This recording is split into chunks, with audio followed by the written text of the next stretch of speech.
I saved over 75% off the current retail price on this Chanel piece. Hey guys, welcome or welcome back. Today I have a really exciting Chanel unboxing to share with you. It is a vintage piece, but it looks basically identical to the current models that they have at the Chanel boutiques. Not only was the savings great, but it is also going to be a very special piece in my collection. Before I get into the reasons why I think it is so special, let's unbox what I got together. As I already mentioned, it is a vintage piece, so I ended up finding it from the one and only the Purse Affair. If you guys have been with me on this channel for a while, you already know who they are, but they're basically one of the biggest consignment stores based in Australia. Anyway, I noticed that they always carry some pieces of this model, but they didn't always have my size. So when I found that they had my size finally, I was so excited. So let's finally open this up. They have their own little dust bag as well. Obviously, because it is a vintage piece, it didn't come with any of the original Chanel packaging, but I'm okay with that because the savings were just unbelievable.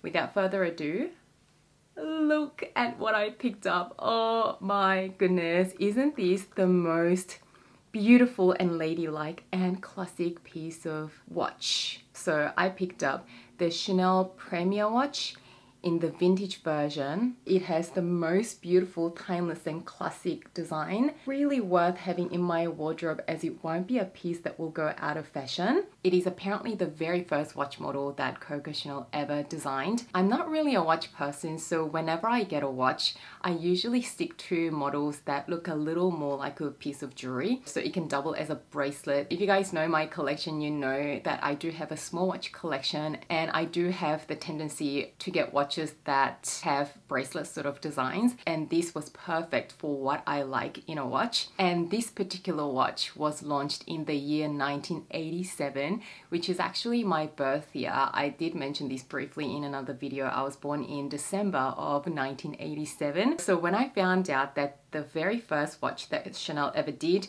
was launched in 1987, I thought I must have the original vintage version of this watch. It does actually have 1987 engraved at the back of this watch. I believe that's the case only for the vintage versions. I'll show you the watch up close, but before we get into that, the pricing, oh my goodness. I actually checked out this watch from the boutique a few months ago. This watch, I believe, currently retails for 10,550 Australian dollars. But guess what? You can pick up these vintage versions which look basically exactly the same for around 3,000 Australian dollars. So obviously I did my research and had a look at the differences, but I really couldn't find much of a difference between the current models and the vintage models.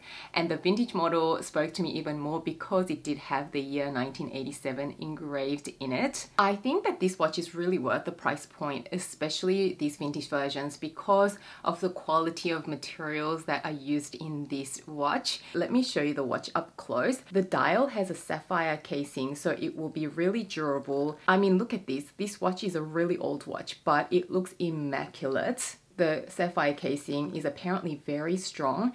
The face is really simple, which is what I really like about it. I have to say though, it's probably not the most practical watch as it has minimal design with no numbers on the dial. You pretty much have to just guess the time looking at the angles of the hour hands, but I'm okay with that. The bracelet is what really gives this watch a bracelet-like vibe. It has the very classic Chanel aesthetic with the gold chain interwoven with the black leather, and apparently all of the gold metal you see is actually 24 karat gold plated.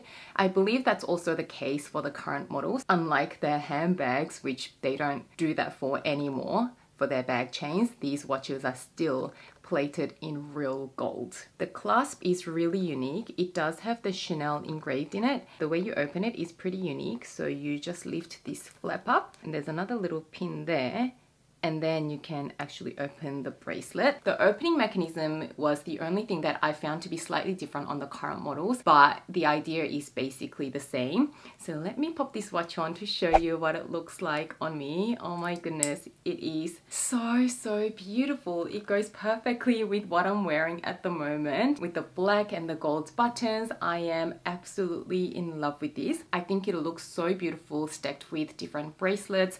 Let me try and stack it with my Justin Clue bracelet that I have on at the moment. I mean, look at that even. It just looks like a piece of jewelry, which is exactly what I like in a watch. In terms of the sizing, I believe that these watches are not adjustable, so you do need to get your correct size for your wrist. I got the size medium. I believe there's a small, medium and large. I found from the vintage market that there are so many large sizes available, and the large size is slightly more affordable. I found even ones that were like 2,500 Australian dollars for the large size models, but the large would have just been too big for my wrist. So I waited for the medium to pop up, and the medium just fits me perfectly, as you can see. If you're interested, for reference, my wrist is about 14.5 centimeters in circumference, and I wear size 15 in the Cartier Justin Clue bracelet and 16 in the Love bracelet. That may help some of you guys if you're interested in snapping one of these watches up. So really happy with the sizing. It is a really comfortable fit. This is actually the very first vintage luxury piece I ever got. To be honest, I was never really interested in vintage pieces up until more recently. I guess for two different reasons. One is the current luxury prices are really insane new from the boutique, but for most things I would still prefer to pay the money and get new pieces straight from the boutique. But I realized there are certain types of items I would rather shop vintage. One, the quality is sometimes just so much better on vintage pieces, and two, the prices are sometimes just really not justified to get new from the boutique. I mean, this watch, you could barely see any wear and tear, and I am sure this watch is at least 20 years old. And I've heard if you have any issues, you can actually get your watches repaired from Chanel anyway. It will probably cost a little, but compared to paying what you'd have to pay new from the boutique, I'll be more than happy to pay for the repair or replacement services. I think for me personally, bags may be a little bit of a different story, because with leather pieces, you can definitely see a lot more signs of aging and wear and tear. So if I was in the market for a vintage bag, for example, it will be much harder to find one in really pristine condition. I'm someone who is okay to, I guess, age with my bags. If my bags that I bought new age with me and I put a lot of wear and tear on it, I am more than okay with that. I'm completely happy to sort of age with my bags, but I'm a little bit funny when it comes to buying actual vintage bags that look really worn out. It probably won't be something that I'll be interested in.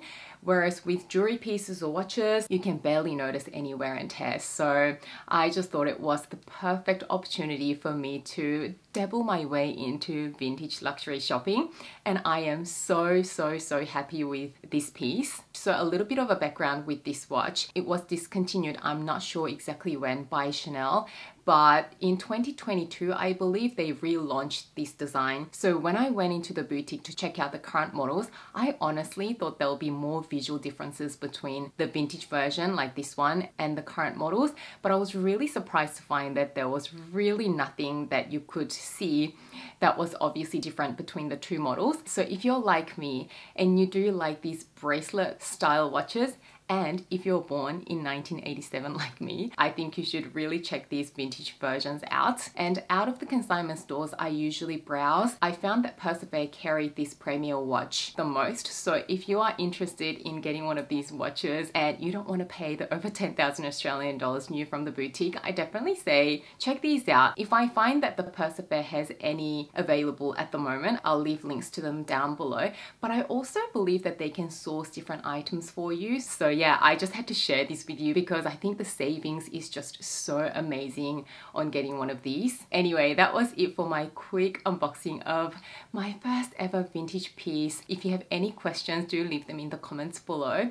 I hope you enjoyed this video. If you did, don't forget to give it a thumbs up and subscribe to my channel. As always, thank you so much for watching and spending some of your precious time with me today, and I can't wait to see you again soon in my next video. Bye guys.